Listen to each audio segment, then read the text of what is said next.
Assalamualaikum warahmatullahi wabarakatuh. Saya Dava Noval Ali Pasela dari kelas 9C absen 10. Saya akan presentasikan tentang hakikat dan teori kedaulatan. Kata daulat dalam pemerintahan berasal dari kata bahasa Latin yaitu supremus, dalam bahasa Arab yaitu daulah, dalam bahasa Inggris sovereignty, dalam bahasa Prancis souveraineté, dalam bahasa Italia sovranità, yang berarti kekuasaan tertinggi. Kedaulatan merupakan salah satu syarat berdirinya suatu negara. Kedaulatan adalah kekuasaan penuh dan tertinggi dalam suatu negara untuk mengatur seluruh wilayahnya tanpa adanya campur tangan dari negara lain.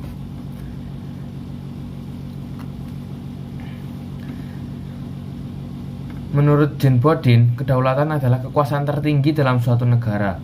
Kedaulatan mempunyai 4 sifat pokok sebagai berikut. Pertama, asli, artinya kekuasaan itu berasal dari kekuasaan lain yang lebih tinggi. 2. Permanen, artinya kekuasaan itu tetap ada selama negara berdiri, meskipun pemegang kedaulatan itu berganti-ganti.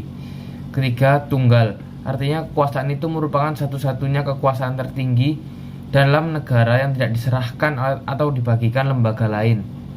4. Tidak terbatas, artinya kekuasaan itu tidak dibatasi oleh kekuasaan lain. Adanya kekuasaan lain yang membatasi berarti kedaulatan itu akan lenyap. Konsep kedaulatan dalam hidup bernegara bermacam-macam.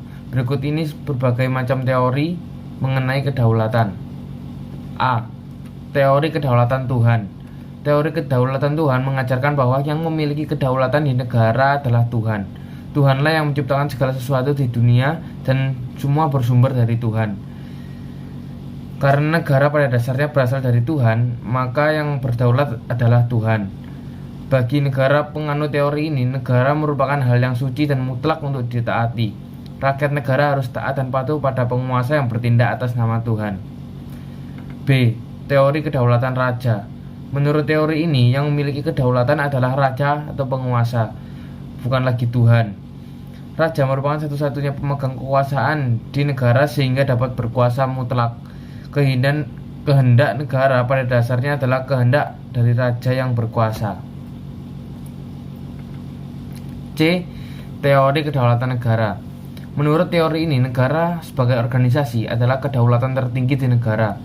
Karena negara itu sesuatu yang abstrak, maka kedaulatan negara berada pada pimpinan atau penguasa negara yang bersangkutan.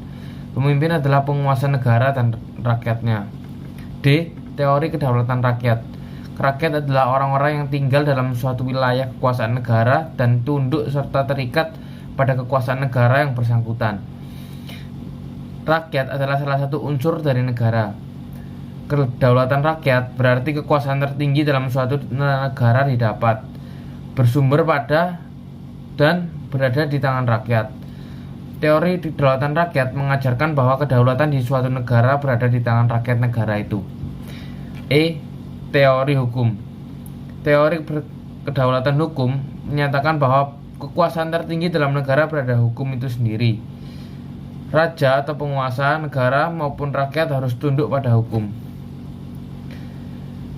Sekian presentasi dari saya. Wassalamualaikum warahmatullahi wabarakatuh.